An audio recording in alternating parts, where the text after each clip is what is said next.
So Ben, it is July 8th, 2020. All of the leagues are trying to figure out how they're going to start and what their protocols are going to be. So I know that you, as a coach for a team, a flag team, you're planning on going down to a tournament and doing some traveling and things of that nature. So how are those logistics working out in your particular situation? How are you prioritizing going on the trip, going there in an amateur status in the face of a lot of pro teams that are questioning whether they're going to go back and play on a professional big money status with testing, incorporated into their protocols?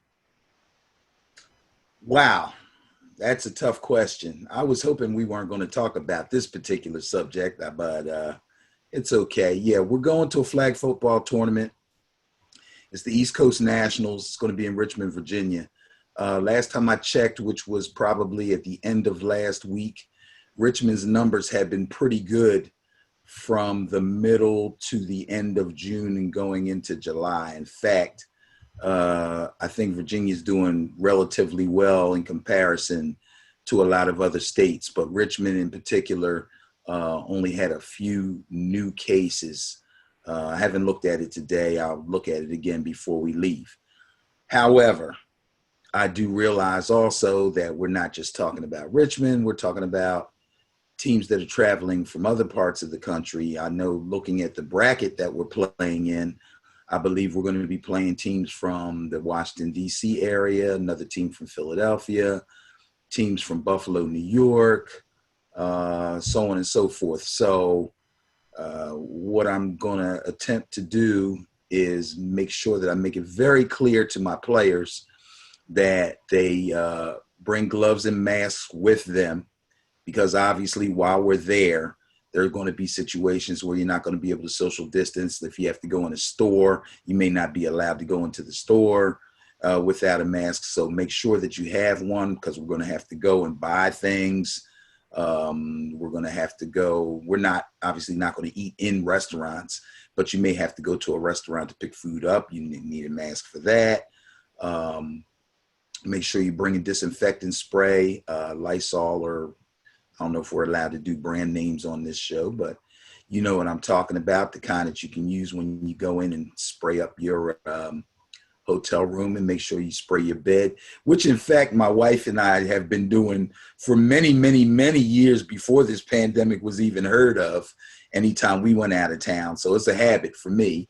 Of course, we were more worried about bacterial germs back then as opposed to viral germs, but same difference. My sister likes to spray the bed with Lysol to deal with potential bed bugs. You know what? I never really had bed bugs, so I don't know if Lysol and Clorox and all that stuff, if they actually kill bed bugs or not. I assume that they would give them a heck of a lot for their money. I don't know if they kill them. An exterminator friend of hers told her that to do that, so it might be just a thing where it riles them up or whatever if they're there. Yeah, it probably runs them off. It ain't gonna kill them. I've only dealt with that issue once in my life, and of all the states, it was Virginia. Down at Virginia Beach, yeah, it was horrifying, man. Oh, Virginia Beach? Yeah, the Virginia Beach Hotel. And when we reported it to the person at the front desk, they were like, well, okay, well, look, just take your stuff downstairs. We got dryers. They were very nonchalant about it.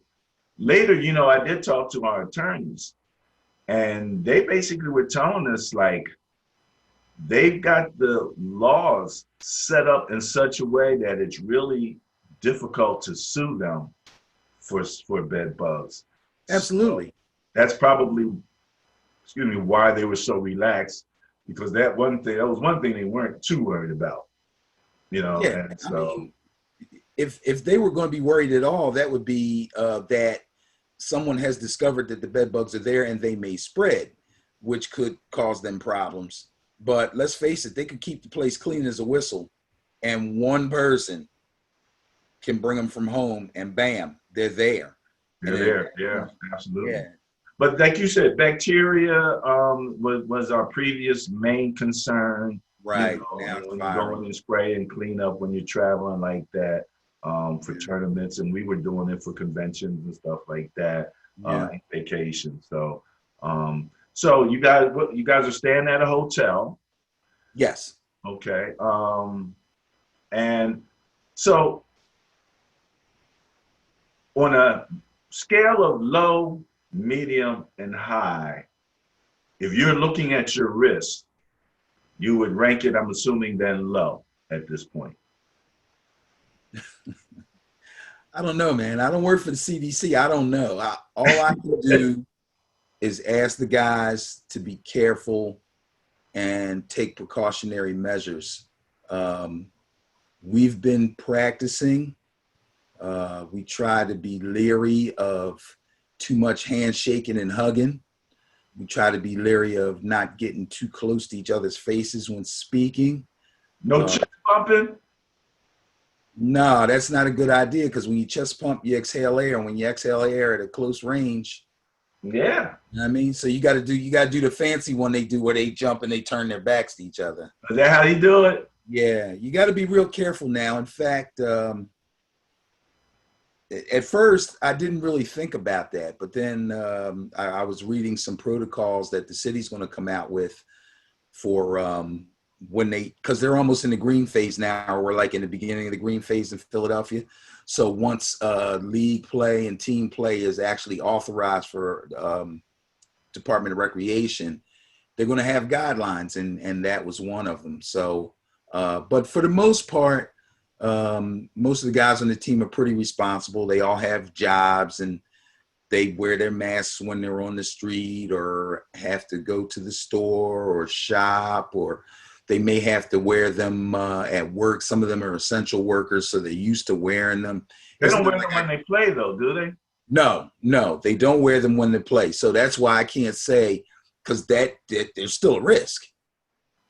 Still a risk. They're outdoors, so they don't have that risk of the aerosol as much because they're outdoors. Right. We're outdoors and we're moving. So that, I would say, that may lower the risk some, but I can't say. Do you social distance on the sideline? Do you have your players like, look, because you're on one team on one sideline. Do your players social distance among themselves or not? It's funny. Players on the sideline. First of all, we carry about 25 guys. So if you got 8 guys on the field, what's that? 17. 17 guys on the sideline, okay? So then if the offense just came off, then you got at least 6 or 7 of them either sitting on the bench looking for some water or talking to their girlfriend. And then who's left? You know what I mean? It's not that hard. It's not an NFL sideline where there's 53 people and 20 coaches. Okay. But I mean, a lot of times when you come out, then you got one set of seats. You know what I mean? Or you don't have any seats. Not everybody sits down. We don't worry about that too much. Okay.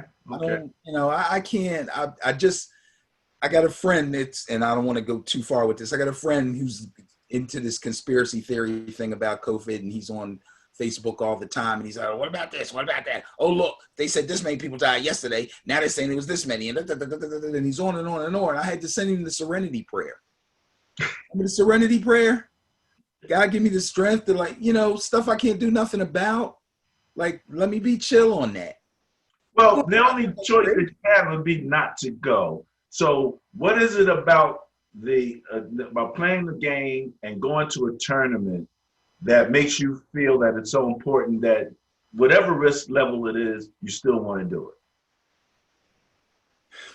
it? You're making this really tough on me, man. This is the Ben and Barry on a football show. It's important because some people aren't going to understand this, but I guess everybody goes through that. Any kind of public proclamation during this time, be it Instagram or what we're doing. But it's important to us because traveling is part of the makeup of our team. It's something that our team, the Philly Noles, basically started in our league. We were the first to actually do it, and then we kind of got away from it as the team changed over from some of the other guys retiring and newer guys coming in. And now I feel like we're experienced enough to hit the road again, and this is something we want to do because ultimately we want to position ourselves as well as possible to do damage when we go to Florida in January in the national championships. So if you're going to play in a national championship tournament, you have to play in some regional tournaments first, if for no other reason than to give the players a chance to go through a tournament format so there's no surprises and they understand what it is that they're up against. You might have to play 2 or 3 games in one day, okay? I know guys, they play a game in the PTTFL, they have a couple of beers, and they're ready to go home and go to bed. They're wasted. I think that was me, wasn't it? That probably was you. So, if you have to play, let's say you first day, you go out, you play your first game, you win. You may get an hour rest, and then you have to play again. I have had teams in tournaments where we had to play, well, we didn't have to. We chose to play 2 different styles of ball in the same tournament. We had a squad that was close to 30-some guys, and we thought that we could handle it. And in fact, we actually did. We played 8-man and 9-man. So there were times where we had to play a game, finish the game, go to the sideline, grab our bags, throw them over our shoulders, and walk from that field over to another field on the other side of the park, drop our bags down, ref blows the whistle, we go out for the coin toss, play that game, finish that game, grab our bags, walk back across the park to another field, maybe if we're lucky, get 5 or 10 minutes rest and play again. So that's tournament life. And it's going to be, it's going to be between 90 and 93 degrees in Richmond this weekend, with a 40% chance of rain on Saturday and a 20% chance of rain on Sunday, which isn't bad as far as the rain is concerned. And rain with that kind of heat is not a big deal. In fact, that might even be good as far as the, virus thing is down a little bit. Right. It goes down a little bit. And they have a couple of turf fields. So if we advance and go into Sunday and they move us to the turf fields, if it's 93 degrees, it's going to be 100 degrees on the turf field. So, but anyway. All right, last question. The organizer of the tournament.